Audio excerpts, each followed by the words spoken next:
Ini ngaji itu harus objektif itu jujur.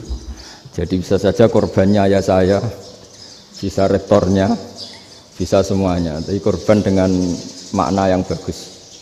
Karena di antara saran Al-Quran, Allah ngendikan kalau belajar atau mencari nasihat atau mencari kebaikan apa saja, itu diistilahkan walau ala anfusikum awil walidaini wal aqrabin, meskipun ketentuan itu merugikan kamu.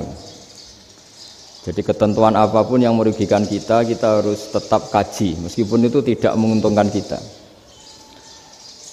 Karena banyak problem, mulai dulu sebenarnya problem itu orang yang wakam da'in yadda'i annahu da'a ilallah tapi hakikatnya yad'u ila nafsi. Jadi banyak dai yang mengklaim dirinya mengajak ke Allah dan Rasul tapi sebetulnya hakikatnya mengajak ke kelompoknya sendiri.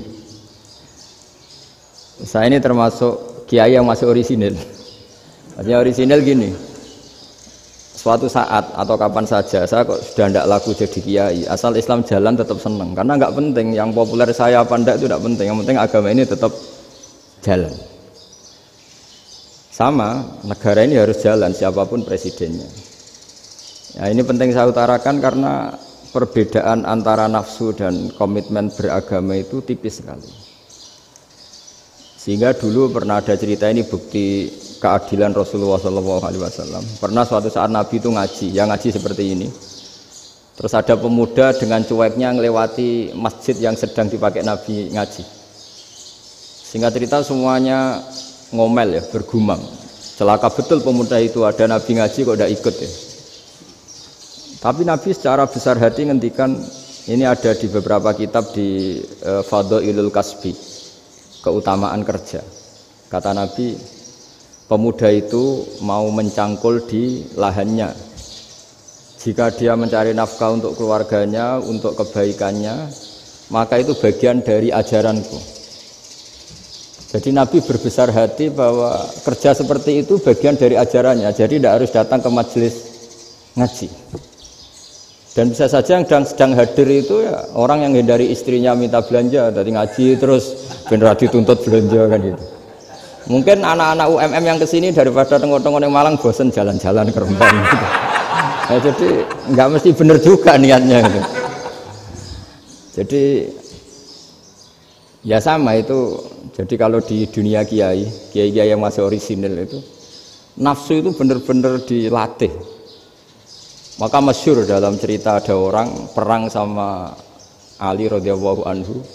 Ketika perang ini sangat semangat, tapi ketika orang itu meludahi dan Sayyidina Ali ini tersinggung karena diludahi, Sayyidina Ali langsung angkat tangan, sudah perangnya nggak usah diteruskan karena saya marah sama kamu sekarang demi nafsu karena kamu meludahi saya, padahal saya tadi motifnya demi Allah dan Rasul.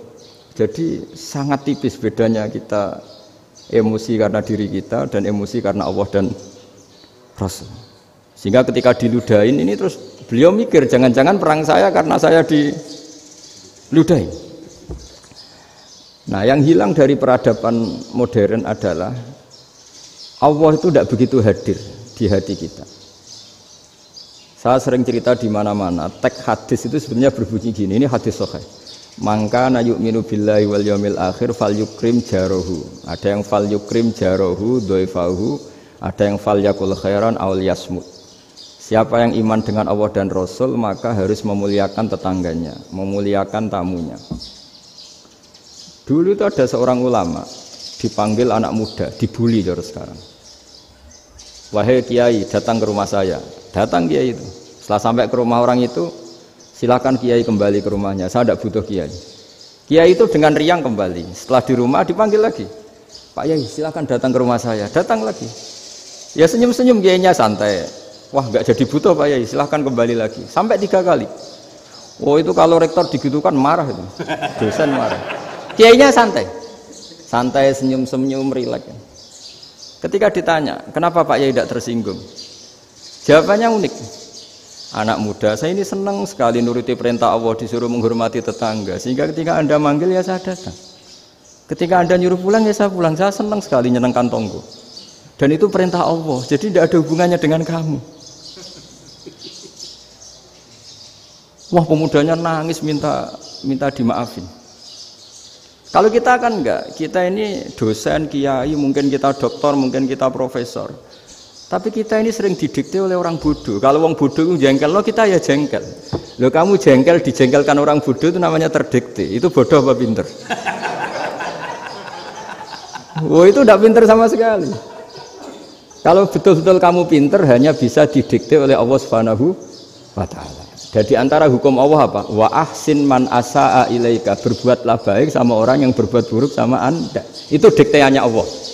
Kalau dikteannya orang-orang bodoh kayak dimangkel ben mangkel, terus kamu mangkel. Itu bodoh apa pinter? Nah, problem kita kekinian adalah wong pinter wong bodoh itu podo-podo bisa didikte oleh sekelilingnya.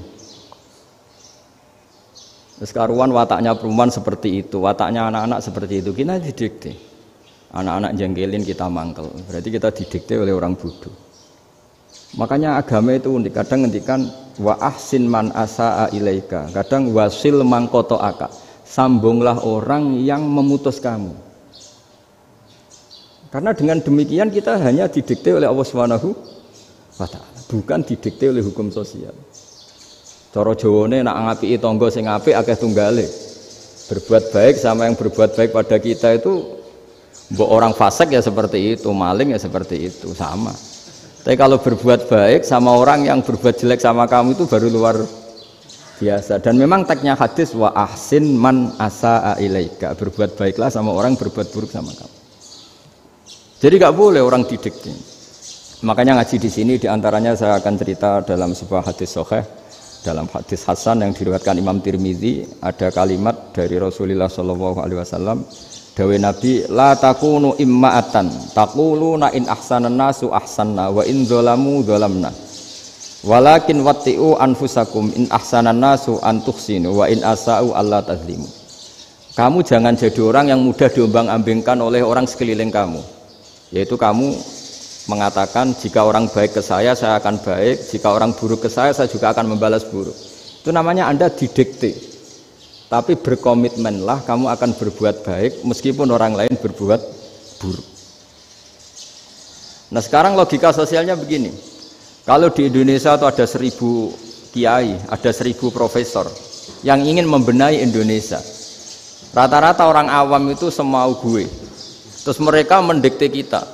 Perilakunya agak simpatik, perilakunya jengkelin. Terus 1000 profesor ini ikut jengkel. Itu kira-kira jadi solusi apa goblok bareng? Sama 1000 kiai ini ikut jengkel, ini jadi solusi apa goblok bareng? Goblok bareng. Nah problem sekarang kita ini biasa didikte orang bodoh. Nah makanya ciri khas orang muslim itu kata Nabi mangkana yu'minu billahi wal yaumil akhir. Jadi baik tetangga karena perintahnya Allah dan Rasul. Pentingnya apa? Bedanya karena berbuat baik ini perintahnya Allah, mbok tonggo apik lah kita tetap apik karena perintahnya Allah dan Rasul. Begitu juga dengan hubungan dengan istri, dengan anak. Bojomu lagi cerewet lah ya tetap apik.